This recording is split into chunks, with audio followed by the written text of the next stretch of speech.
Up classes अज असी business study के अंदर प्रिंसीपल ऑफ मैनेजमेंट के MCQs क्वेश्चन स्टार्ट करन जा रहे हैं। ये टोटली PSC बोर्ड ईवन आप नैट लैवल के क्वेश्चन डिस्कस करांगे दे अंदर और ये अंदर वो सारे क्वेश्चन डिस्कस किया जा रहा है जो एग्जाम के पॉइंट ऑफ व्यू ना इंपॉर्टेंट ने और लास्ट +2 के सिलेबस के आए भी हुए हैं। सो नालों नाल तुसीं देखोगे क्वेश्चनस के नालों नाल लिखिया होगा कि किहड़े ईयर दे विच किहड़ा क्वेश्चन आया होया वा। So let's start without wastage of time. हाँ जी, first question, principle of management are आ universal in nature.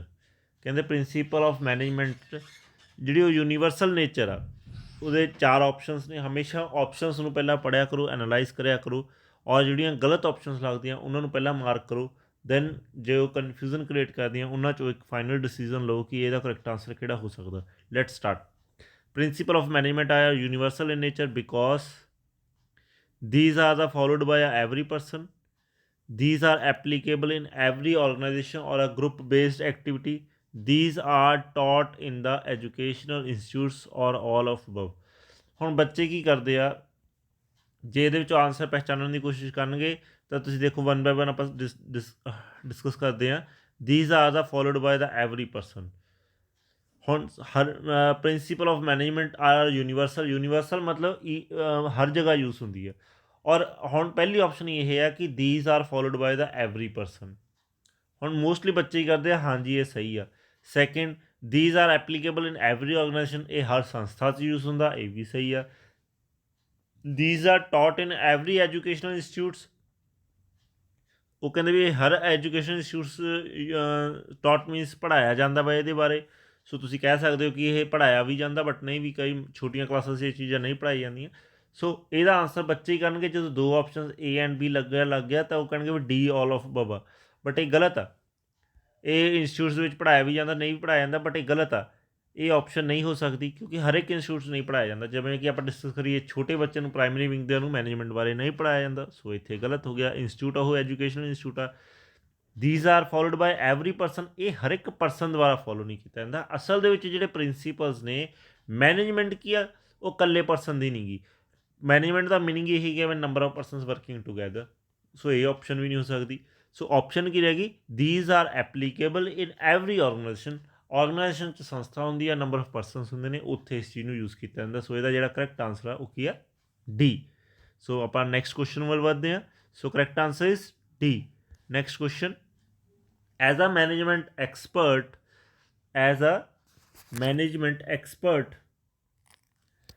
Henry Fayol concentrated on, ਕਹਿੰਦੇ as a expert Henry Fayol ਦੇ ਤੁਹਾਨੂੰ ਪਤਾ ਕਿੰਨੇ ਪ੍ਰਿੰਸੀਪਲਸ ਨੇ, ਹੈਨਰੀ ਫਿਓਲ ਦੇ ਕਿੰਨੇ ਪ੍ਰਿੰਸੀਪਲਸ ਨੇ। ਉਹ ਕਹਿੰਦੇ ਵੀ as a expert management expert Henry Fayol is concentrate on financial management, general management, technical management or scientific management. ਹੁਣ ਸੋਚੋ ਕਿ ਹੈਨਰੀ ਫਿਓਲ ਨੇ ਕਿਸ ਚੀਜ਼ ਦੇ ਉੱਪਰ ਕੰਸਨਟਰੇਟ ਦੇ ਕੇ ਆਪਾਂ ਨੂੰ 7 ਪ੍ਰਿੰਸੀਪਲਸ ਦਿੱਤੇ ਨੇ। ਤਾਂ ਤੁਸੀਂ ਦੇਖਿਆ ਹੋਣਾ ਕਿ ਹੈਨਰੀ ਫਿਓਲ ਨੇ ਜਿੰਨੇ ਵੀ ਆਪਾਂ ਨੂੰ ਪ੍ਰਿੰਸੀਪਲਸ ਪੜ੍ਹਦੇ ਹਾਂ ਆਪਾਂ ਬਿਜ਼ਨਸ ਸਟੱਡੀ ਦੇ ਅੰਦਰ, ਉਹਦਾ ਫਾਈਨੈਂਸ ਨਾਲ ਕੋਈ ਲਿੰਕ ਨਹੀਂ ਗਾ। ਉਹਨੇ ਕੋਈ ਟੈਕਨੀਕਲੀ ਤੁਸੀਂ ਦੇਖਣਾ, ਕੋਈ ਟੈਕਨੀਕਲ ਮੈਨੇਜਮੈਂਟ ਮੀਨਸ ਕੋਈ ਮੈਕੈਨੀਕਲ ਦੀ ਗੱਲ ਨਹੀਂ ਕੀਤੀ, ਕੋਈ ਸਿਵਲ ਲਾਈਨ ਦੀ ਗੱਲ ਨਹੀਂ ਕੀਤੀ। ਸੋ ਇਹ ਵੀ ਇਹਦਾ ਨਹੀਂ ਗਾ। Or Henry Fayol is a father of the, Henry Fayol ਕਿਹਦਾ ਫਾਦਰ ਮੰਨਿਆ ਜਾਂਦਾ ਇਹ ਤੁਹਾਨੂੰ ਪਤਾ ਹੋਣਾ ਚਾਹੀਦਾ। ਔਰ FW ਟੇਲਰ ਕਿਹਦਾ ਫਾਦਰ ਮੰਨਿਆ ਜਾਂਦਾ।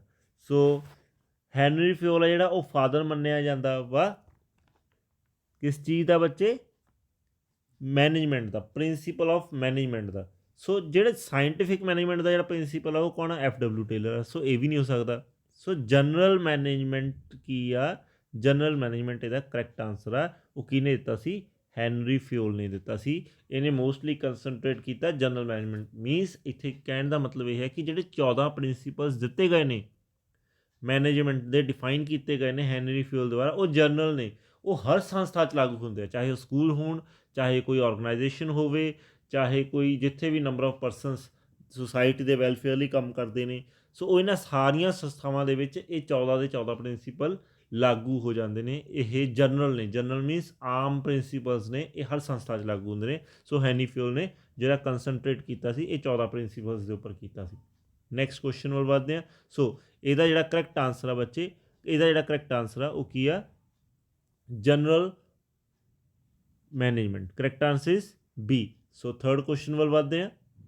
According to the Henry Fayol activities of an industrial undertaking can be classified. ਹਾਂਜੀ, ਉਹ ਕਹਿੰਦੇ ਵੀ ਹੈਨਰੀ ਫਿਊਲ ਨੇ, ਕੁਐਸਚਨ ਨੂੰ ਧਿਆਨ ਨਾਲ ਸਮਝੋ ਬੱਚੇ, according to the Henry Fuel, activities of the industries are undertaken can be classified into a 6 categories, 5 categories, 4 categories or a 8 categories। So Henry Fayol ਨੇ ਕਿੰਨੀ ਕੈਟੇਗਰੀਜ਼ ਦੇ ਵਿੱਚ ਇੰਡਸਟਰੀਜ਼ ਨੂੰ ਡਿਵਾਈਡ ਕੀਤਾ ਸੀਗਾ? ਸੋ ਤੁਹਾਨੂੰ ਪਤਾ ਹੋਣਾ ਚਾਹੀਦਾ ਹੈਨਰੀ ਫਿਊਲ ਨੇ ਕਿੰਨੀ ਕੈਟੇਗਰੀਜ਼ 'ਚ ਡਿਵਾਈਡ ਕੀਤਾ ਸੀ ਬੱਚੇ? ਸੋ ਹੈਨਰੀ ਫਿਊਲ ਨੇ ਡਿਵਾਈਡ ਕੀਤਾ ਸੀ 6 ਕੈਟੇਗਰੀਜ਼ ਦੇ ਵਿੱਚ। ਹੈਨਰੀ ਫਿਊਲ ਨੇ 6 ਕੈਟੇਗਰੀਜ਼ ਦੇ ਵਿੱਚ ਡਿਵਾਈਡ ਕੀਤਾ ਸੀਗਾ, ਕਲਾਸੀਫਾਈ ਕੀਤਾ ਸੀਗਾ ਇੰਡਸਟਰੀਜ਼ ਨੂੰ। ਉਹਨੇ 6 ਉਹਦੇ ਅਕੋਰਡਿੰਗ 6 ਟਾਈਪਸ ਦੀਆਂ ਇੰਡਸਟਰੀਜ਼ ਸੀਗੀਆਂ ਹੈਨਰੀ ਫਿਊਲ ਦੁਆਰਾ ਜਿਨ੍ਹਾਂ ਨੂੰ ਡਿਫਾਈਨ ਕੀਤਾ ਗਿਆ ਸੀਗਾ। ਕਲੀਅਰ? ਸੋ ਨੈਕਸਟ, ਕਿਹੜੀਆਂ ਕਿਹੜੀਆਂ ਆਪਣੀ ਐਕਟੀਵਿਟੀਜ਼ ਕਹਿ ਸਕਦੇ ਹੋ ਕਿ ਕਿਹੜੀਆਂ ਕਿਹੜੀਆਂ ਸੀਗੀਆਂ? ਸੋ ਉਹਦੇ ਬਾਰੇ ਵੀ ਤੁਹਾਨੂੰ ਪਤਾ ਹੋਣਾ ਚਾਹੀਦਾ। ਉਹਨੇ ਇੱਕ ਕਿਹਾ ਸੀ ਟੈਕਨੀਕਲ ਐਕਟੀਵਿਟੀਜ਼ ਹੁੰਦੀਆਂ ਇੰਡਸਟਰੀ, ਮਤਲਬ ਟਾਈਪਸ ਆਫ ਇੰਡਸਟਰੀਜ਼ ਦੀ ਗੱਲ ਕਰੀਏ, ਉਹਨੇ ਕਿਹਾ ਸੀ ਕਮਰਸ਼ੀਅਲ ਐਕਟੀਵਿਟੀਜ਼ ਹੁੰਦੀਆਂ, ਜਾਂ ਸਮਝਣ ਦੇ ਲਈ ਤੁਹਾਨੂੰ ਪਤਾ ਹੋਣਾ ਚਾਹੀਦਾ। ਟੈਕਨੀਕਲ ਐਕਟੀਵਿਟੀਜ਼ ਹੁੰਦੀਆਂ, ਕਹਿੰਦੇ ਸੀ ਇੰਡਸਟਰੀਜ਼ ਹੁੰਦੀਆਂ, ਮਤਲਬ ਟਾਈਪਸ ਕਲਾਸੀਫਾਈ ਕੀਤਾ ਸੀ। ਕਮਰਸ਼ੀਅਲ ਐਕਟੀਵਿਟੀਜ਼ ਹੁੰਦੀਆਂ, ਫਾਈਨੈਂਸ ਐਕਟੀਵਿਟੀਜ਼ ਹੁੰਦੀਆਂ, ਸਿਕਿਉਰਿਟੀ ਐਕਟੀਵਿਟੀਜ਼ ਹੁੰਦੀਆਂ, ਅਕਾਊਂਟਿੰਗ ਐਕਟੀਵਿਟੀਜ਼ ਹੁੰਦੀਆਂ ਐਂਡ ਮੈਨੇਜੀਰੀਅਲ ਐਕਟੀਵਿਟੀਜ਼ ਹੁੰਦੀਆਂ। ਸੋ ਇਹ 6 ਤਰ੍ਹਾਂ ਦੀਆਂ ਐਕਟੀਵਿਟੀਜ਼ ਬਾਰੇ ਹੈਨਰੀ ਫਿਊਲ ਨੇ ਡਿਫਾਈਨ ਕੀਤਾ ਸੀ, ਇਹ ਤੁਹਾਨੂੰ ਪਤਾ ਹੋਣਾ ਚਾਹੀਦਾ। ਸੋ ਕਲੀਅਰ? ਸੋ ਨੈਕਸਟ ਕੁਐਸਚਨ ਵੱਲ ਵੱਧਦੇ ਹਾਂ। ਸੋ ਇਹਦੇ ਅਕੋਰਡਿੰਗ ਇਹਦਾ ਕਰੈਕਟ ਆਂਸਰ ਕੀ ਹੈ ਬੱਚੇ? ਏ ਆਪਸ਼ਨ ਆ ਕਿਹਦੀ? ਥਰਡ ਕੁਐਸਚਨ ਦੀ। Next question, Henry Fayol is known as, ਆਪਾਂ ਹੁਣੀ ਕਰਕੇ ਹਟੇ ਹਾਂ, Henry Fayol is a father of a business management, Henry is a father of a principle of management, Henry is a father of the organisation management, ਜਾਂ ਫਿਰ Henry Fayol is a father of the scientific management. So Henry Fayol ਕਿਸ ਦਾ father ਹੈ? ਇਹ ਆਪਾਂ ਹੁਣੀ ਕਰਕੇ ਹਟੇ ਹਾਂ ਜੀ। Henry Fayol is a father of the, ਹਾਂਜੀ ਹਰੀ ਅਪ ਜਲਦੀ ਜਲਦੀ ਸੋਚੋ ਇਹਦਾ ਕਿਹੜਾ ਆਂਸਰ ਹੈ? ਹੈਨਰੀ ਫਿਊਲ ਕਿਸ ਦਾ ਫਾਦਰ ਹੈ? Henry Fayol is the father of principal of management, ਆਪਾਂ ਹੁਣੇ ਡਿਸਕਸ ਕਰਕੇ ਹਟੇ ਹਾਂ। ਸੋ ਇਹਦਾ ਕਰੈਕਟ ਆਂਸਰ ਕੀ ਆ? B. Next question, the father of the principle management. Again ਦੇਖੋ ਕੁਐਸਚਨ ਕਿਵੇਂ ਘੁਮਾ ਕੇ ਆਉਂਦਾ, ਕੁਐਸਚਨ ਨੂੰ ਕਿਵੇਂ ਘੁਮਾ ਕੇ ਪਾਇਆ ਜਾਂਦਾ। ਇੱਥੇ ਸਿਰਫ ਉਹੀ ਦਿਖਾਇਆ ਗਿਆ ਕਿ Henry father of the principle management, again ਕੀ ਹੋਊਗਾ? Henry Fayol. ਇਹਦਾ ਜਿਹੜਾ ਕਰੈਕਟ ਆਂਸਰ ਆ ਉਹ ਵੀ ਹੋਊਗਾ ਬੀ। ਸੋ ਨੈਕਸਟ ਕੁਐਸਚਨ ਵੱਲ ਵੱਧਦੇ ਹਾਂ। ਦੇਖੋ ਇਹ ਲਿਖਿਆ ਹੋਇਆ ਕੁਐਸਚਨ ਦਾ ਸਪੈਸੀਫਾਈ ਕੀਤਾ ਹੈ ਕਿ PSC ਬੋਰਡ ਦੇ ਅੰਦਰ ਫੈਬਰਰੀ 2016 ਦੇ ਅੰਦਰ ਇਹ ਕੁਐਸਚਨ ਆਇਆ ਸੀਗਾ। The principle of division of work is concern with, ਕਹਿੰਦਾ principle of division of work, ਕਹਿੰਦਾ ਜਦੋਂ ਇੱਕ ਮਤਲਬ ਪ੍ਰਿੰਸੀਪਲ ਆ, ਪਹਿਲੀ ਗੱਲ ਆਪਾਂ ਨੂੰ 14 ਦੇ 14 ਪ੍ਰਿੰਸੀਪਲ ਆਪਣੇ ਟਿਪਸ 'ਤੇ ਹੋਣੇ ਚਾਹੀਦੇ ਆ ਜਦੋਂ ਤੁਸੀਂ ਇਸ ਚੈਪਟਰ ਦੇ MCQs ਕੁਐਸਚਨ ਨੂੰ ਕਰਨਾ ਵਾ। ਅਦਰਵਾਈਜ਼ ਇਸ ਕੁਐਸਚਨਸ ਨੂੰ ਕਰਨ ਦਾ ਕੋਈ ਫਾਇਦਾ ਨਹੀਂ ਜਦ ਤੱਕ ਤੁਹਾਡੇ ਟਿਪਸ 'ਤੇ ਨਹੀਂ ਗਏ। ਸੋ ਪਹਿਲਾ ਪੁਆਇੰਟ ਹੀ ਤੁਹਾਡੇ ਦਿਮਾਗ ਦੇ ਵਿੱਚ ਇਹ ਹੋਣਾ ਚਾਹੀਦਾ ਕਿ ਪ੍ਰਿੰਸੀਪਲ ਕਿਹੜਾ ਵਾ? Principal of division of work is concern with, ਉਹ ਕਿਹਦੇ ਨਾਲ ਕੰਸਰਨ ਕਰਦਾ ਵਾ? ਸੋ ਦੇਖੋ ਕਿਹਦੇ ਨਾਲ ਕੰਸਰਨ ਕਰਦਾ ਕਿ ਨੇ ਐਫੀਸ਼ੀਐਂਸੀ ਨਾਲ, ਵੇਸਟੇਜ ਨਾਲ, ਕਨਫਿਊਜ਼ਨ ਨਾਲ, ਜਾਂ ਫਿਰ ਸਪੈਸ਼ਲਾਈਜੇਸ਼ਨ ਨਾਲ। ਅਫਕੋਰਸ ਜਦੋਂ ਆਪਾਂ ਕਿਸੇ ਵੀ ਕੰਮ ਨੂੰ ਡਿਵਾਈਡ ਕਰ ਦਿੰਦੇ ਹਾਂ, ਜਿਵੇਂ ਕਹਿ ਤਾ ਕਿ ਏ ਪਰਸਨ ਨੇ ਆਹ ਕੰਮ ਕਰਨਾ, ਬੀ ਪਰਸਨ ਨੇ ਆਹ ਕੰਮ ਕਰਨਾ, ਸੋ ਏ ਪਰਸਨ ਆਪਣੇ ਕਰਮ ਦੇ ਵਿੱਚ ਕੀ ਹੈ? ਐਕਸਪਰਟ ਹੋ ਜਾਊਗਾ। ਬੀ ਪਰਸਨ ਕੀ ਆ? ਐਕਸਪਰਟ ਹੋ ਜਾਊਗਾ। ਐਕਸਪਰਟ ਮੀਨਸ ਇੱਥੇ ਸਪੈਸ਼ਲਾਈਜੇਸ਼ਨ ਆ ਜੂਗੀ। Clear? So division of work ਕੀ ਲੈ ਕੇ ਆਉਂਦਾ ਵਾ? ਸਪੈਸ਼ਲਾਈਜੇਸ਼ਨ ਉਹ ਲੈ ਕੇ ਆਉਂਦਾ ਕਿ ਜਦੋਂ ਬੰਦਾ ਇੱਕੋ ਹੀ ਕੰਮ ਬਾਰ-ਬਾਰ ਕਰੀ ਜਾਵੇ ਉਹਨੂੰ ਕੋਈ ਕਨਫਿਊਜ਼ਨ ਨਹੀਂ ਰਹਿੰਦੀ, ਉਹ ਐਫੀਸ਼ੀਐਂਟ ਨਹੀਂ ਰਹਿੰਦਾ, ਉਹ ਚੰਗੀ ਤਰ੍ਹਾਂ ਉਹਦੇ ਕੋਲੋਂ ਵੇਸਟੇਜ ਘੱਟ ਜਾਂਦੀ ਆ। ਸੋ ਸਪੈਸ਼ਲਾਈਜ਼ਡ ਹੋ ਜਾਂਦਾ। ਕਲੀਅਰ? ਸੋ ਨੈਕਸਟ ਕੁਐਸਚਨ ਵੱਲ ਵੱਧਦੇ ਹਾਂ। The principle of unity of command is concern with, ਹਾਂਜੀ the principle of unity of command, ਹਾਂਜੀ ਯੂਨਿਟੀ ਆਫ ਕਮਾਂਡ ਕਹਿੰਦਾ ਮੀਨਸ ਤਾਲਮੇਲ। ਆਪਾਂ ਇਹ ਵੀ ਪ੍ਰਿੰਸੀਪਲ ਆ, ਤੁਹਾਨੂੰ ਪਤਾ ਹੋਣਾ ਚਾਹੀਦਾ। ਮੈਂ ਅਗੇਨ ਰਿਪੀਟ ਕਰਦਾ ਕਿ 14 ਪ੍ਰਿੰਸੀਪਲ ਤੁਹਾਡੇ ਟਿਪਸ 'ਤੇ ਹੋਣਾ ਚਾਹੀਦਾ, ਵੈਰੀ ਵੈਰੀ ਇੰਪੋਰਟੈਂਟ ਐਗਜ਼ਾਮ ਦੇ ਪੁਆਇੰਟ ਆਫ ਵਿਊ ਨਾਲ। So principle of unity of command is concern with, PSC board February 2016 'ਚ ਆਇਆ ਸੀ। ਕਹਿੰਦੇ ਯੂਨਿਟੀ ਆਫ ਕਮਾਂਡ ਕਿਸ ਚੀਜ਼ ਨਾਲ ਲਿੰਕ ਆਊਟ ਕਰਦੀ ਹੈ? ਰੈਮੂਨਰੇਸ਼ਨ ਨਾਲ, ਮਤਲਬ ਸੈਲਰੀ ਵੇਜਸ ਨਾਲ, ਐਕਟੀਵਿਟੀਜ਼ ਨਾਲ, ਪਰਸਨ ਨਾਲ, ਜਾਂ ਰਿਸਪੈਕਟ ਆਫ ਅਥੋਰਿਟੀ ਨਾਲ। ਹਾਂਜੀ ਸੋਚ ਕੇ ਦੇਖੋ ਕਿ ਇਹਦਾ ਕੀ ਆਂਸਰ ਹੋਊਗਾ। Hurry up. Principle of unity of command concern with, it concern with, ਹਾਂਜੀ ਬੱਚੇ ਮੈਂ ਆਈ ਹੋਪ ਤੁਸੀਂ ਆਂਸਰ ਜੋੜ ਲਿਆ ਹੋਊਗਾ ਕਿ ਦੇਖੋ ਹੁਣ ਯੂਨਿਟੀ ਆਫ ਕਮਾਂਡ ਮਤਲਬ ਯੂਨਿਟੀ ਆਫ ਕਮਾਂਡ ਤੋਂ ਹੀ ਪਤਾ ਲੱਗਦਾ, ਮੀਨਸ ਕਿ ਜਿਹੜੀ ਕਮਾਂਡ ਆ ਉਹ ਨੰਬਰ ਆਫ ਪਰਸਨਸ ਦਿੱਤੀ ਜਾਣੀ ਆ, ਇੱਕ ਪਰਸਨ ਦੁਆਰਾ ਦਿੱਤੀ ਹੋਣੀ ਚਾਹੀਦੀ ਆ। ਸੋ ਇੱਥੇ ਗੱਲ ਰੈਮੂਨਰੇਸ਼ਨ ਦੀ ਨਹੀਂ ਹੋ ਰਹੀ, ਸੈਲਰੀ ਦੀ ਕੋਈ ਗੱਲ ਨਹੀਂ ਹੋ ਰਹੀ, ਹੈ ਨਾ, ਐਕਟੀਵਿਟੀਜ਼ ਦੀ ਕੋਈ ਗੱਲ ਨਹੀਂ ਹੋ ਰਹੀ, ਇੱਥੇ ਰਿਸਪੈਕਟ ਆਫ ਅਥੋਰਿਟੀ ਦੀ ਗੱਲ ਨਹੀਂ ਹੋ ਰਹੀ, ਇੱਥੇ ਗੱਲ ਹੋ ਰਹੀ ਆ ਪਰਸਨਸ ਦੀ। ਕਲੀਅਰ? ਸੋ ਇਹਦਾ ਜਿਹੜਾ ਕਰੈਕਟ ਆਂਸਰ ਆ ਉਹ ਕੀ ਆ? ਸੀ।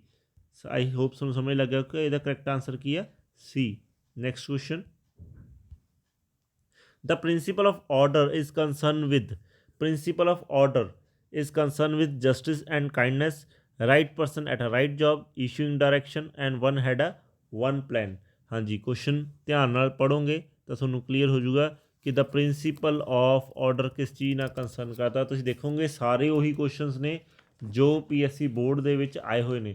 The principle of order is concern with, देखो principle of order is concern with, ਜੇ ਹੁਣ ਇੱਥੇ ਪ੍ਰਿੰਸੀਪਲ ਦਾ ਮੀਨਿੰਗ ਕਲੀਅਰ ਹੈ ਨਾ ਤੁਹਾਨੂੰ, ਪ੍ਰਿੰਸੀਪਲ ਆਫ ਆਰਡਰ ਕੀ ਕਹਿੰਦਾ ਸੀਗਾ, ਤਾਂ ਹੀ ਤੁਸੀਂ ਇਸ ਕੁਐਸਚਨ ਨੂੰ ਕਰ ਪਾਓਗੇ। ਸੋਚ ਕੇ ਦੇਖੋ ਕਿ ਪ੍ਰਿੰਸੀਪਲ ਆਫ ਆਰਡਰ ਕੀ ਕਹਿੰਦਾ ਸੀਗਾ। ਹਰੀ ਆਪ ਵਿਦਿਨ ਸੈਕਿੰਡ ਸੋਚੋ। ਇੱਥੇ ਇਹੀ ਸੀਗਾ ਕਿ every resources and every person should be present at a specific certain place. Principle of order ਦਾ ਇਹ ਮੀਨਿੰਗ ਆ ਕਿ right person on a right job. So right person on a right job is B option. Principle of order is concern with the right person with the right job, कि हर एक मतलब ਆਪਾਂ ਉਸ ਬੰਦੇ ਨੂੰ ਉੱਥੇ ਪੁਆਇੰਟ ਕਰਨਾ ਜਿੱਥੇ ਉਹਦੀ ਕੁਆਲੀਫਿਕੇਸ਼ਨ ਦੇ ਅਕੋਰਡਿੰਗ ਉਹਨੂੰ ਜੌਬ ਮਿਲਣੀ ਚਾਹੀਦੀ ਹੈ। Clear. Next question, instability of a tenure of the person in an organisation is a harmful for. ਦੇਖੋ ਇਹ ਵੀ PSC ਬੋਰਡ ਦੇ ਜਿਹੜਾ ਬੋਰਡ ਦੁਆਰਾ ਸੈਂਪਲ ਪੇਪਰ ਤਿਆਰ ਕੀਤਾ 2021 ਤਿਆਰ ਕੀਤਾ ਗਿਆ ਸੀ ਉਹਦੇ ਲਈ ਆ।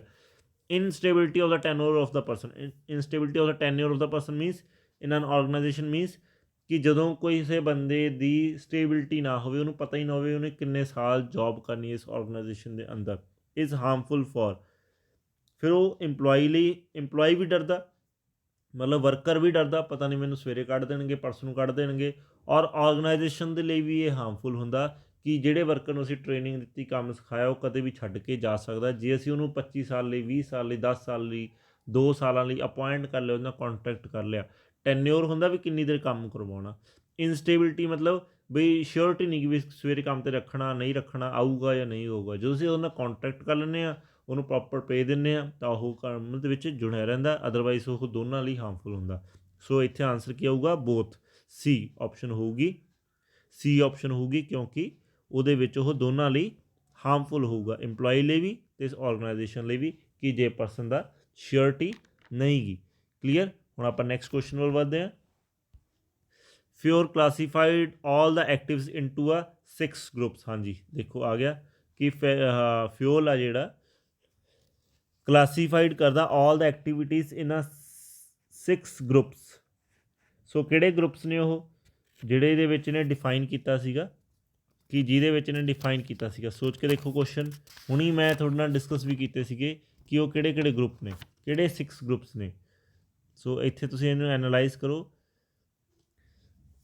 ਉਹ ਕਿਹੜੇ ਗਰੁੱਪ ਨੇ, ਮਕੈਨੀਕਲ ਗਰੁੱਪ ਨੇ, ਆਰਗੇਨਾਈਜੇਸ਼ਨ ਗਰੁੱਪ ਨੇ, ਇੰਡਸਟਰੀਅਲ ਗਰੁੱਪ ਨੇ ਜਾਂ ਮੈਨੇਜਮੈਂਟ ਗਰੁੱਪ ਨੇ। ਆਪਾਂ ਹੁਣੀ ਇਹ ਕੁਐਸਚਨਸ ਵੀ ਡਿਸਕਸ ਕੀਤਾ ਸੀਗਾ। ਸੋ ਜੇ ਤੁਸੀਂ ਇਹਦਾ ਕਰੈਕਟ ਆਨਸਰ ਜਾਣਦੇ ਹੋ, ਉਹ ਮਕੈਨੀਕਲ ਨਹੀਂ ਸੀਗੇ, ਉਹ ਆਰਗੇਨਾਈਜੇਸ਼ਨ ਨਹੀਂ ਸੀਗੇ, ਉਹਨੇ ਕਿਸ ਚੀਜ਼ ਨੂੰ 6 ਗਰੁੱਪਸ ਦੇ ਵਿੱਚ ਡਿਫਾਈਨ ਕੀਤਾ ਸੀਗਾ, ਆਪਾਂ ਹੁਣੀ ਕਰਕੇ ਹਟੇ ਹਾਂ ਜੀ। ਉਹਨੇ ਇੰਡਸਟਰੀਜ਼ ਨੂੰ 6 ਗਰੁੱਪਸ ਦੇ ਵਿੱਚ ਡਿਵਾਈਡ ਕੀਤਾ ਸੀ, ਕਲਾਸੀਫਾਈ ਕੀਤਾ ਸੀ। ਉਹ ਇੰਡਸਟਰੀਜ਼ ਦੇ ਮੈਂ ਤੁਹਾਨੂੰ ਨਾਮ ਵੀ ਦੱਸੇ ਸੀਗੇ। ਮੈਂ ਜਲਦੀ ਦੇ ਫੇਰ ਰਿਪੀਟ ਕਰ ਦਿੰਦਾ ਕਿਸ ਟਾਈਪ ਦੀਆਂ ਇੰਡਸਟਰੀਜ਼ ਸੀਗੀਆਂ। ਹਰੀ ਆਪ ਨੋਟ ਡਾਊਨ ਕਰ ਲਿਓ ਇਹਨਾਂ ਨੂੰ, ਬਹੁਤ ਇੰਪੋਰਟੈਂਟ ਹੈ। Technical activities, commercial activities, financial activities, security activities, accounting activities ਅਤੇ ਮੈਨੇਜੀਰੀਅਲ ਐਕਟੀਵਿਟੀਜ਼। ਉਹਦੇ ਕਹਿਣ ਦਾ ਮਤਲਬ ਇੱਕ ਇੰਡਸਟਰੀ ਦੇ ਵਿੱਚ ਇਹ 6 ਤਰ੍ਹਾਂ ਦੀਆਂ ਐਕਟੀਵਿਟੀਜ਼ ਹੁੰਦੀਆਂ ਨੇ, ਇਹਨਾਂ ਤੋਂ ਇਲਾਵਾ ਕੋਈ ਐਕਟੀਵਿਟੀ ਨਹੀਂ ਹੁੰਦੀ। ਸੋ ਇਹਦਾ ਜਿਹੜਾ ਕਰੈਕਟ ਆਨਸਰ ਹੈ ਜੀ ਉਹ ਕੀ ਆ, ਸੀ। ਫਿਓਲ ਨੇ ਇੰਡਸਟਰੀ ਨੂੰ 6 ਕੈਟਾਗਰੀਜ਼ ਡਿਵਾਈਡ ਕੀਤਾ ਸੀ। Next question, the principle of the management is given by the fuel which aim preventing overlapping of the activity। ਕਹਿੰਦਾ ਵੀ ਪ੍ਰਿੰਸੀਪਲ ਆਫ ਮੈਨੇਜਮੈਂਟ ਫਿਊਲ ਨੇ ਦਿੱਤਾ ਸੀਗਾ, ਜਿਹਦੇ ਵਿੱਚ ਇੱਕ ਪ੍ਰਿੰਸੀਪਲ ਇਹੋ ਜਿਹਾ ਸੀਗਾ ਜਿਹਦੇ ਵਿੱਚ ਏਮਸ ਐਟ ਆ ਪ੍ਰੀਵੈਂਟਿੰਗ ਦਾ ਓਵਰਲੈਪਿੰਗ, ਮਤਲਬ ਬਾਰ ਓਵਰਲੈਪਿੰਗ ਮਤਲਬ ਬਾਰ ਇੱਕੋ ਹੀ ਐਕਟੀਵਿਟੀ ਨੂੰ ਦੁਹਰਾਇਆ ਨਾ ਜਾਵੇ, ਉਹਨੂੰ ਪ੍ਰੀਵੈਂਟ ਕੀਤਾ ਗਿਆ, ਮਤਲਬ ਰੋਕਿਆ ਗਿਆ ਵੀ ਇੱਕੋ ਹੀ ਐਕਟੀਵਿਟੀ ਨੂੰ ਬਾਰ ਨਾ ਦੁਹਰਾਇਆ ਜਾਵੇ। ਸੋ ਇਹ ਚੀਜ਼ ਕਦੋਂ ਪੋਸੀਬਲ ਹੁੰਦੀ ਆ, ਸੋਚ ਕੇ ਦੇਖੋ ਹਰੀ, ਵਿਦਿਨ ਸੈਕਿੰਡਸ ਕੁਐਸਚਨ ਦਾ ਆਨਸਰ ਸੋਚਿਆ ਕਰੋ ਕਿ ਇਹ ਐਕਟੀਵਿਟੀ ਕਦੋਂ ਹੋਊਗੀ, ਕਦੋਂ ਇਹ ਐਕਟੀਵਿਟੀ ਹੋਊਗੀ। ਸੋ ਇਹਦਾ ਜਿਹੜਾ ਕਰੈਕਟ ਆਨਸਰ ਆ ਤੁਸੀਂ ਦੇਖੋਗੇ ਕਿ ਜਦੋਂ ਆਪਾਂ ਡਿਵੀਜ਼ਨ ਆਫ ਵਰਕ ਹੋਊਗਾ, ਮਤਲਬ ਕੰਮ ਬਣਤਾ 1 2 3, ਯੂਨਿਟੀ ਆਫ ਬੱਚੇ ਕੀ ਕਰਦੇ ਇੱਥੇ ਡਿਵੀਜ਼ਨ ਆਫ ਵਰਕ ਕੰਮ ਲਾਇਆ ਜਾਂਦਾ ਕਿ ਕੰਮ ਬਣਤਾ A ਨੇ ਕਰਨਾ, B ਨੇ ਕਰਨਾ, C ਨੇ ਕਰਨਾ।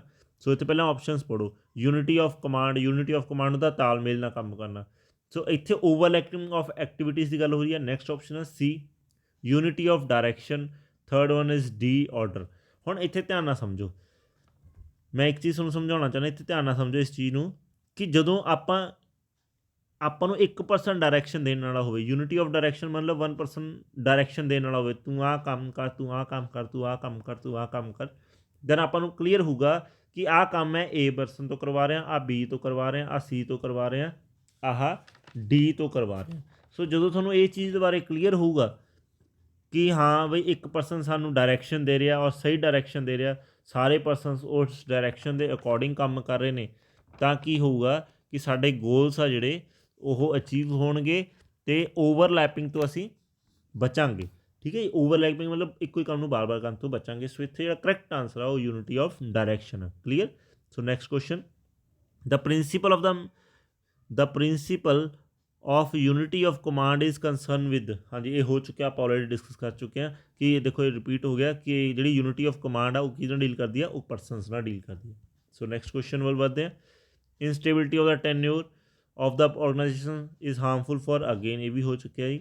ਸੋ ਇਹ ਇੰਪੋਰਟੈਂਟ ਕੁਐਸਚਨ ਹੈ, ਤਾਂ ਕਰਕੇ ਬਾਰ ਰਿਪੀਟ ਹੋ ਜਾਂਦੇ ਨੇ ਕਿ ਉਹ ਕਿਹਦੇ ਲਈ ਹਾਰਮਫੁਲ ਹੁੰਦਾ, ਵੀ ਜੇ ਪਰਸਨ ਦੀ ਇੰਪਲੋਇਮੈਂਟ 'ਤੇ ਮਤਲਬ ਨਹੀਂ ਫਿਕਸ ਕਿ ਹਾਂ ਉਹ ਕਿੰਨੀ ਦੇਰ ਜੋਬ ਕਰੂਗਾ। ਸੋ ਬਹੁਤ ਸੀ ਦੋਨਾਂ ਲਈ ਸ਼ੋਰ ਹੁੰਦਾ। ਹਾਂਜੀ, ਇੱਥੋਂ ਤੁਹਾਨੂੰ ਜਿਹੜਾ 14th ਕੁਐਸਚਨ ਆ ਉਹਦੇ ਵਿੱਚ ਇੱਕ ਖਾਸ ਗੱਲ ਇਹ ਹੈ ਕਿ ਤੁਹਾਨੂੰ 4 ਪ੍ਰਿੰਸੀਪਲਸ ਦੇ ਬਾਰੇ ਯਾਦ ਹੋ ਜਾਊਗਾ। ਉਹ ਕਹਿੰਦਾ ਇਹਨਾਂ 'ਚੋਂ ਕਿਹੜਾ ਪ੍ਰਿੰਸੀਪਲ ਇਨਕਰੈਕਟ ਮੈਚ ਆ, ਮਤਲਬ ਕਿਹਦਾ ਸਹੀ ਡਿਫਾਈਨ ਨਹੀਂ ਕਰਦਾ। ਸੋ ਕਿਹੜਾ ਨਹੀਂ ਸਹੀ ਡਿਫਾਈਨ ਕਰਦਾ, ਜਲਦੀ ਦੀ ਕੁਐਸਚਨ ਨੂੰ ਪੜ੍ਹਨਾ ਸ਼ੁਰੂ ਕਰੋ, ਆਪਾਂ ਡਿਸਕਸ ਕਰਦੇ ਹਾਂ। ਕਹਿੰਦਾ ਦ ਪ੍ਰਿੰਸੀਪਲ ਆਫ ਆਰਡਰ ਕੀ ਕਹਿੰਦਾ ਹੁੰਦਾ, people and a material at a suitable place.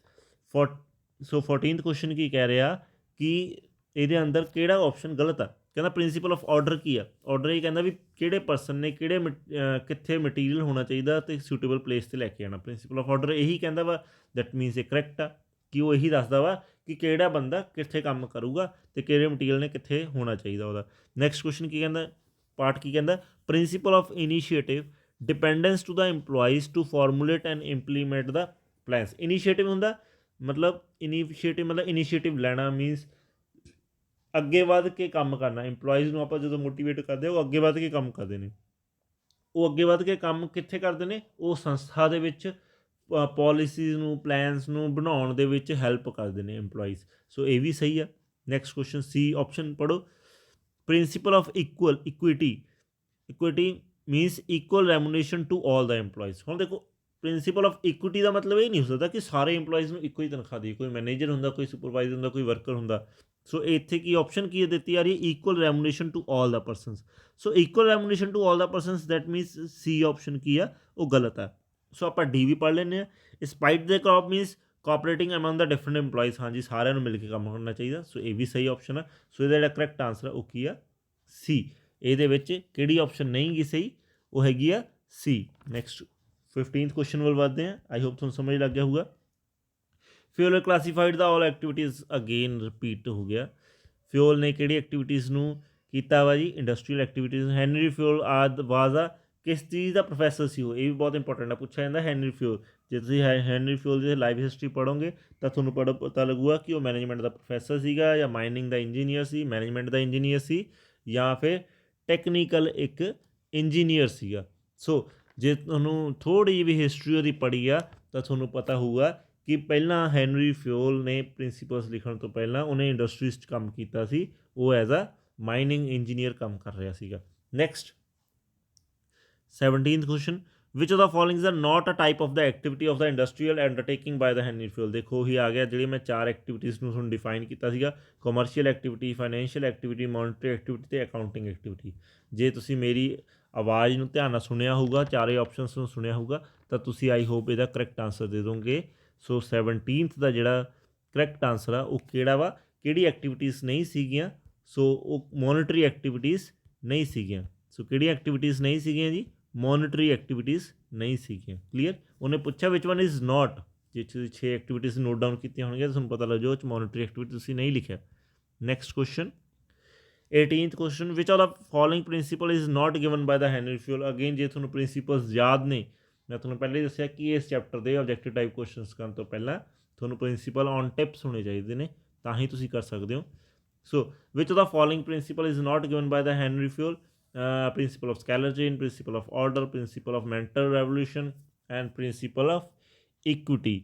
ਸੋ ਇਹਨਾਂ ਦੇ ਵਿੱਚੋਂ ਕਹਿੰਦਾ ਵੀ ਕਿਹੜਾ ਪ੍ਰਿੰਸੀਪਲ ਆ ਜਿਹੜਾ ਨਹੀਂ ਦਿੱਤਾ ਗਿਆ ਹੈਨਰੀ ਫਿਊਲ ਦੁਆਰਾ।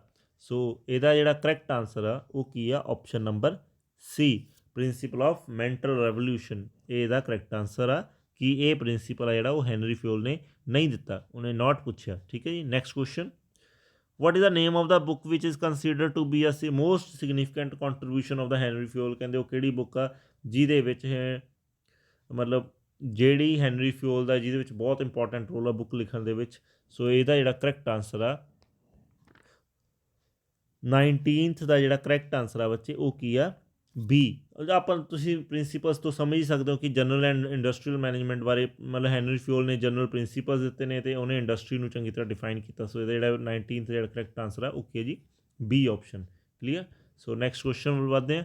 20th question, which now the principle of management are not a universal, flexible, absolute and behaviour. ਬੱਚਿਆਂ ਨੂੰ ਕਹਿੰਦੇ ਆ ਜਲਦੀ ਕਾਹਲੀ ਹੁੰਦੀ ਆ। ਅੱਛਾ, ਪ੍ਰਿੰਸੀਪਲ ਆਫ ਮੈਨੇਜਮੈਂਟ ਆ ਯੂਨੀਵਰਸਲ, ਟਿਕ ਕਰ ਦੇਣਗੇ ਯੂਨੀਵਰਸਲ। ਆਏ ਨਹੀਂ ਦੇਖਣਾ ਕਿ ਉਹਨੇ ਨਾਟ ਪੁੱਛਿਆ, ਇਹ ਗਲਤ ਆ, ਯੂਨੀਵਰਸਲ ਨਹੀਂ ਹੋਊਗਾ। ਉਹਨੇ ਪੁੱਛਿਆ ਵੀ ਕਿਹੜਾ ਨਹੀਂ ਗਾ। ਪ੍ਰਿੰਸੀਪਲ ਆਫ ਮੈਨੇਜਮੈਂਟ ਯੂਨੀਵਰਸਲ ਵੀ ਹੈਗੇ ਨੇ, ਪ੍ਰਿੰਸੀਪਲ ਆਫ ਮੈਨੇਜਮੈਂਟ ਯੂਨੀਵਰਸਲ ਵੀ ਹੈਗੇ ਨੇ, ਫਲੈਕਸੀਬਲ ਵੀ ਹੈਗੇ ਨੇ, ਬਿਹੇਵੀਅਰਲ ਵੀ ਹੈਗੇ ਨੇ, ਮੀਨਸ ਉਹ ਹਿਊਮਨ ਬੀਇੰਗ ਦੇ ਬਿਹੇਵੀਅਰ ਅਕੋਰਡਿੰਗ ਹੀ ਵਰਕਆਊਟ ਕਰਦੇ ਨੇ। ਐਬਸੋਲੂਟ ਨਹੀਂ ਨੇਗੇ, ਇਹ ਚੇਂਜਿਸ ਹੁੰਦੇ। ਐਬਸੋਲੂਟ ਮਤਲਬ ਜਿਹੜਾ ਫਿਕਸ ਹੋ ਜਾਂਦਾ, ਹੁਣ ਇਹ ਚੇਂਜਿਸ ਆਉਂਦੇ ਰਹਿੰਦੇ ਨੇ। ਸੋ ਇਹਦਾ ਜਿਹੜਾ ਕਰੈਕਟ ਆਂਸਰ ਆ ਉਹ ਕੀ ਆ, C. Next one, principle of management are a applicable. ਕਹਿੰਦੇ ਕਿੱਥੇ ਐਪਲੀਕੇਬਲ ਹੁੰਦੇ ਆ, ਸਿਰਫ ਬਿਜ਼ਨਸ ਫੀਲਡ 'ਚ। ਓਨਲੀ ਵਰਡ ਲਿਖਿਆ ਨਾ, ਦੇਖੋ ਇਕੱਲਾ ਬਿਜ਼ਨਸ ਫੀਲਡ 'ਚ ਨਹੀਂ, ਸਾਰੇ ਕਿਤੇ ਹੁੰਦੇ ਆ। Only in the management no, universal in all the field ਜਾਂ ਫਿਰ ਨਨ ਆਫ ਬੋਥ। ਸੋ ਇੱਥੇ ਤੁਹਾਨੂੰ ਪਤਾ ਲੱਗ ਹੀ ਗਿਆ ਉਹ ਆਪਸ਼ਨ ਦੇਖ ਕੇ ਕਿ universal of all the fields, ਮਤਲਬ ਇਹ ਹਰ ਜਗ੍ਹਾ ਐਪਲੀਕੇਬਲ ਹੁੰਦੇ ਨੇ। So correct answer is C. Next question, which of the following factors should be kept in mind while determining the payment remuneration to the employees? Spelling mistake ਆ। ਕਹਿੰਦੇ ਜਦੋਂ ਆਪਾਂ ਇੰਪਲੋਈਜ਼ ਨੂੰ ਰੈਮੂਨਰੇਸ਼ਨ ਦਿੰਦੇ ਆ, which of the following factor kept in mind while determining, ਜਦੋਂ ਆਪਾਂ ਕਿਸੇ ਨੂੰ ਪੇਮੈਂਟ ਦੇਣੀ ਹੁੰਦੀ ਆ ਤਾਂ ਅਸੀਂ ਕਿਸ ਬਿਹਾਫ 'ਤੇ ਉਹਦੀ ਸੈਲਰੀ ਆ ਜਿਹੜੀ ਡਿਸਾਈਡ ਕਰਦੇ ਹਾਂ, ਕਿਸ ਬਿਹਾਫ 'ਤੇ ਉਹਦੀ ਸੈਲਰੀ ਆ ਜਿਹੜੀ ਉਹ ਡਿਸਾਈਡ ਕਰਦੇ ਹਾਂ। ਸੋ ਬੜਾ ਇੰਪੋਰਟੈਂਟ ਕੁਐਸਚਨ ਆ, ਤੁਸੀਂ ਆਪਸ਼ਨਸ ਪੜ੍ਹੋ। The remuneration must, option number A, the services of the employees, ਵੀ ਇੰਪਲੋਈ ਦੀ ਸਰਵਿਸ ਕਿੰਨੀ ਹੋਗੀ ਇਸ ਬਿਹਾਫ 'ਤੇ। ਸੈਕਿੰਡ ਆਪਸ਼ਨ ਆ the remuneration must be justifiable and equal ਹੋਣਾ ਚਾਹੀਦਾ। The remuneration must be maximum satisfaction of the both the employee and employee, ਜਾਂ ਫਿਰ D option all of above. ਤੁਸੀਂ ਦੇਖੋਗੇ ਚਾਰੇ ਹੀ ਆਪਸ਼ਨਸ ਮੈਚ ਕਰ ਰਹੀਆਂ ਨੇ, ਆਪਾਂ ਨੂੰ ਚਾਰੇ ਆਪਸ਼ਨ ਸਹੀ ਨੇ। ਸੋ ਇਹਦਾ ਜਿਹੜਾ ਕਰੈਕਟ ਆਂਸਰ ਆ ਉਹ ਕੀ ਆ, ਦੇਖੋ ਕਹਿੰਦਾ ਸਰਵਿਸ ਆਫ ਦਾ ਇੰਪਲੋਈ 'ਤੇ ਵੀ ਡਿਪੈਂਡ ਕਰਦਾ। ਜਿਵੇਂ ਜਿਵੇਂ ਸਰਵਿਸ ਲੰਬੀ ਹੋਈ ਜਾਂਦੀ ਆ ਆਪਾਂ ਉਹਦੀ ਤਨਖਾਹ ਵਧਾਉਂਦੇ ਰਹਿੰਦੇ ਹਾਂ। ਜਸਟੀਫਿਕੇਬਲ ਹੋਣੀ ਚਾਹੀਦੀ ਹੈ, ਇਕੁਅਲ ਹੋਣੀ ਚਾਹੀਦੀ, ਜਿਹੀ ਉਹਦੀ ਜੋਬ ਆ ਮੈਨੇਜਰ ਦੀ ਜੋਬ ਆ ਤਾਂ ਉਸ ਹਿਸਾਬ ਨਾਲ ਸੈਲਰੀ ਹੋਣੀ ਚਾਹੀਦੀ ਆ। ਮੈਕਸੀਮਮ ਸੈਟਿਸਫੈਕਸ਼ਨ ਇੰਪਲੋਈ ਨੂੰ ਵੀ ਹੋਣਾ ਚਾਹੀਦਾ। ਸੋ ਇਹਦਾ ਕਰੈਕਟ ਆਂਸਰ ਕੀ ਹੈ, ਡੀ ਸਾਰੇ ਆਪਸ਼ਨਸ ਮੰਨੇ ਜਾਂਦੇ ਨੇ। ਸੋ next question, which of the principal which principal has fuel given ਆ ਅਬਾਊਟ ਦਾ ਸੈਂਟਰਲ ਔਰ ਡੀਸੈਂਟਰਲਾਈਜੇਸ਼ਨ ਇਨ ਆਰਗੇਨਾਈਜੇਸ਼ਨ। ਕਹਿੰਦੇ ਵੀ ਕਿਹੜਾ ਪ੍ਰਿੰਸੀਪਲ ਆ ਜਿਹੜਾ ਸੈਂਟਰਲਾਈਜੇਸ਼ਨ ਐਂਡ ਡੀਸੈਂਟਰਲਾਈਜੇਸ਼ਨ ਬਾਰੇ ਡਿਫਾਈਨ ਕਰਦਾ। ਸੋ ਇਹਦਾ ਜਿਹੜਾ ਕਰੈਕਟ ਆਂਸਰ ਆ ਉਹ ਕੀ ਆ ਜੀ। ਸੋ ਆਪਸ਼ਨਸ ਪੜ੍ਹ ਕੇ ਦੇਖੋ ਇੱਕ ਵਾਰ। ਉਸ ਦੇਖੋ ਜਿਹੜਾ ਸੈਂਟਰਲਾਈਜ਼ ਅਤੇ ਡੀਸੈਂਟਰਲਾਈਜ਼ ਦੋਨਾਂ ਦੀ ਗੱਲ ਕਰ ਰਿਹਾ। ਸੋ ਆਪਸ਼ਨ ਕੀ ਹੋਊਗੀ, ਸੀ। ਆਪਸ਼ਨ ਕੀ ਹੋਊਗੀ, ਸੀ। ਏ ਆਪਸ਼ਨ ਆ, ਬੀ ਆ ਸੀ ਆਪਸ਼ਨ ਇਹਦੀ ਕਰੈਕਟ ਆਂਸਰ ਆ ਜਿਹੜਾ ਕਿ ਦੋਨਾਂ ਬਾਰੇ ਡਿਫਾਈਨ ਕਰਦਾ, principle of effectiveness of the centralisation and decentralisation. Clear. So next अपनी वीडियो के अंदर last options questions, which of the following result is decrease in importance and the role of the subordinates. ਕਹਿੰਦਾ ਕਿ ਕਿਹੜੀ category ਦੇ ਅੰਦਰ सबऑर्ਡੀਨੇਟਸ ਦਾ role ਹੈ ਜਿਹੜਾ ਉਹ ਘਟ ਜਾਂਦਾ। ਹੁਣ ਤੁਸੀਂ ਦੇਖੋਗੇ ਸੈਂਟਰਲਾਈਜੇਸ਼ਨ ਦੇ ਅੰਦਰ, ਡੀਸੈਂਟਰਲਾਈਜੇਸ਼ਨ ਦੇ, ਇਫੈਕਟਿਵ ਸੈਂਟਰਲਾਈਜੇਸ਼ਨ ਦੇ, ਇਫੈਕਟਿਵ ਡੀਸੈਂਟਰਲਾਈਜੇਸ਼ਨ ਦੇ ਅੰਦਰ। ਸੋ ਕਿਹਦੇ ਅੰਦਰ ਆ ਜਿਹੜਾ ਰੋਲ ਉਹ ਘਟ ਜਾਂਦਾ, सबऑर्ਡੀਨੇਟਸ ਦਾ। सबऑर्ਡੀਨੇਟਸ ਦਾ ਜਿਹੜਾ ਰੋਲ ਆ ਉਹ ਕਿੱਥੇ ਘਟੂਗਾ, ਦੇਖੋ ਪਹਿਲੀ ਗੱਲ ਸੈਂਟਰਲਾਈਜੇਸ਼ਨ ਅਤੇ ਡੀਸੈਂਟਰਲਾਈਜੇਸ਼ਨ ਦਾ ਹੁੰਦਾ। ਇਫੈਕਟਿਵ ਸੈਂਟਰਲਾਈਜੇਸ਼ਨ ਡੀਸੈਂਟਰਲਾਈਜੇਸ਼ਨ ਕੁਛ ਨਹੀਂ ਹੁੰਦਾ ਜੋ ਆਪਣੇ ਮਤਲਬ ਕੁਐਸਚਨ ਦੇ ਅਕੋਰਡਿੰਗ। ਸੋ ਉਹ ਕਹਿੰਦਾ ਵੀ ਕਿੱਥੇ ਘਟ ਜਾਂਦਾ ਰੋਲ, ਜਦੋਂ ਆਪਸ਼ਨ ਆ ਜੂਗੀ ਕਿ ਸੈਂਟਰਲਾਈਜੇਸ਼ਨ। ਜਦੋਂ ਸੈਂਟਰਲਾਈਜੇਸ਼ਨ ਹੋ ਜਾਂਦੀ ਆ ਉਦੋਂ ਕੀ ਆ, ਇੱਕ ਜਿਹੜਾ सबऑर्ਡੀਨੇਟਸ ਮਤਲਬ ਜਿਹੜੇ ਵਿਚਲੇ ਵਰਕਰ ਹੁੰਦੇ ਨੇ ਉਹਨਾਂ ਦਾ ਜਿਹੜਾ ਰੋਲ ਆ ਉਹ ਘਟ ਜਾਂਦਾ, क्योंकि सारी कमांड सारा कंट्रोल कौन करता, टॉप लैवल मैनेजमेंट करती है। कौन कंट्रोल करता जी, टॉप लैवल मैनेजमेंट। सो ਇਹਦਾ ਜਿਹੜਾ ਕਰੈਕਟ ਆਂਸਰ ਆ ए। ਜਦੋਂ ਸੈਂਟਰਲਾਈਜੇਸ਼ਨ ਹੋ ਜਾਂਦੀ ਆ सबऑर्डिनेट्स ਦਾ ਜਿਹੜਾ ਰੋਲ ਆ ਉਹ ਘਟ ਜਾਂਦਾ। ਸੋ ਇਸ ਵੀਡੀਓ ਦਾ last question, the flow of the communication in the organisation will be disorder if the principle is violated. ਹਾਂਜੀ, ਇੱਥੇ ਕੀ ਕਹਿ ਰਿਹਾ, the flow of the communication of the organisation will be disorderly if the principle is violated. ਹਾਂਜੀ, ਹੁਣ ਇੱਥੇ ਤੁਹਾਨੂੰ ਦੋ ਚੀਜ਼ਾਂ ਦਾ ਪਤਾ ਲੱਗ ਗਿਆ ਹੋਣੇ ਕਿ ਆਪਸ਼ਨ ਦੇ ਅੰਦਰ ਦੋ ਚੀਜ਼ਾਂ ਨੇ, ਡਿਸਿਪਲਿਨ ਅਤੇ ਸਕੈਲਰ chain, gang plaque and order. ਹੁਣ ਇੱਥੇ ਇਹਨਾਂ ਦੇ ਵਿੱਚੋਂ ਆਪਾਂ ਆਪਸ਼ਨ ਨੂੰ ਚੁਣਨਾ। ਉਹ ਕਹਿੰਦਾ ਵੀ ਉਹ ਕਿਹੜੀ ਕਮਿਊਨੀਕੇਸ਼ਨ ਆ ਜਦੋਂ ਉਹ ਡਿਸਆਰਡਰਲੀ ਕਨਵੇ ਕੀਤੀ ਜਾਂਦੀ ਆ ਅਤੇ ਆਪਾਂ ਪ੍ਰਿੰਸੀਪਲ ਨੂੰ ਕੀ ਆ ਉਹ ਤੋੜ ਦਿੰਦੇ ਹਾਂ, ਉਹ ਰੂਲ ਨੂੰ ਬ੍ਰੇਕ ਕਰਦੇ ਹਾਂ। ਸੋ ਇਸ ਚੀਜ਼ ਨੂੰ ਕੀ ਕਹਿੰਦੇ ਨੇ, ਸਕੈਲਰ ਚੇਨ। ਸਕੈਲਰ ਚੇਨ ਕਿਹੜਾ ਪ੍ਰਿੰਸੀਪਲ ਵਾਇਲੇਟਡ ਹੁੰਦਾ ਜੀ, ਸਕੈਲਰ ਚੇਨ। ਹੁਣ ਬੱਚੇ ਕਹਿੰਦੇ ਇੱਥੇ ਗੈਂਗ ਪਲੈਂਕ ਲਾ ਜਾਂਦੇ। ਗੈਂਗ ਪਲੈਂਕ ਹੁੰਦਾ ਕਿ ਆਪਾਂ ਕਮਿਊਨੀਕੇਸ਼ਨ ਨੂੰ ਟੇਢਾ ਮੇਢਾ ਲੈ ਗਏ, ਪਰ ਉਹਨੇ ਐਂ ਨਹੀਂ ਪੁੱਛਿਆ ਵੀ ਉਹ ਕਿਹੜਾ ਵਾ, ਵੀ ਉਹਨੂੰ ਕਹਿੰਦੇ ਕੀ ਆ। ਉਹਨੂੰ ਐਂ ਨਹੀਂ ਪੁੱਛਿਆ ਕਿ ਜੇ ਆਪਾਂ ਟੇਢਾ ਮੇਢੀ ਗੱਲ ਕਰਦੇ ਹਾਂ, ਆਪਾਂ ਰੂਲਸ ਨੂੰ ਤੋੜਦੇ ਹਾਂ, ਉਹਨੂੰ ਕੀ ਕਹਿੰਦੇ ਆ ਰੂਲ ਤੋੜਨ ਨੂੰ, ਫਿਰ ਆਪਾਂ ਗੈਂਗ ਪਲੈਂਕ ਆਂਸਰ ਦੇਣਾ ਸੀ। ਉਹਨੇ ਪੁੱਛਿਆ ਕਿਹੜਾ ਪ੍ਰਿੰਸੀਪਲ ਵਾਇਲੇਟਡ ਹੁੰਦਾ। ਸੋ ਪ੍ਰਿੰਸੀਪਲ ਕਿਹੜਾ ਜੀ, ਸਕੈਲਰ ਚੇਨ। ਇੱਥੇ ਬੱਚਿਆਂ ਨੂੰ ਸਮਝਣ ਵਾਲੀ ਗੱਲ ਇਹ ਕਿ ਸਕੈਲਰ ਚੇਨ ਪ੍ਰਿੰਸੀਪਲ ਆ, ਗੈਂਗ ਪਲੈਂਕ ਉਸ ਰੂਲ ਨੂੰ ਵਾਇਲੇਟਡ ਕਰਨਾ। ਬਟ ਇੱਥੇ ਉਹਨੇ ਪੁੱਛਿਆ ਕਿ ਕਿਹੜਾ ਪ੍ਰਿੰਸੀਪਲ ਵਾਇਲੇਟਡ ਹੋਇਆ। ਕਲੀਅਰ। ਸੋ ਆਈ ਹੋਪ ਤੁਹਾਨੂੰ ਸਮਝ ਲੱਗ ਗਿਆ ਹੋਊਗਾ। Thank you so much. I hope ਤੁਹਾਨੂੰ ਇਹ ਵੀਡੀਓ ਚੰਗੀ ਲੱਗੀ ਹੋਊਗੀ। ਇਹ ਤੁਹਾਡੇ ਐਗਜ਼ਾਮੀਨੇਸ਼ਨ ਦੇ ਪੁਆਇੰਟ ਆਫ ਵਿਊ ਨਾਲ ਬਹੁਤ ਇੰਪੋਰਟੈਂਟ ਕੁਐਸਚਨਸ ਨੇ, ਇਹਨਾਂ ਨੂੰ ਨੋਟ ਡਾਊਨ ਕਰਕੇ ਰੱਖੋ ਔਰ ਬਾਰ ਬਾਰ ਰਿਵੀਜ਼ਨ ਕਰੋ। Thank you so much. God bless you all.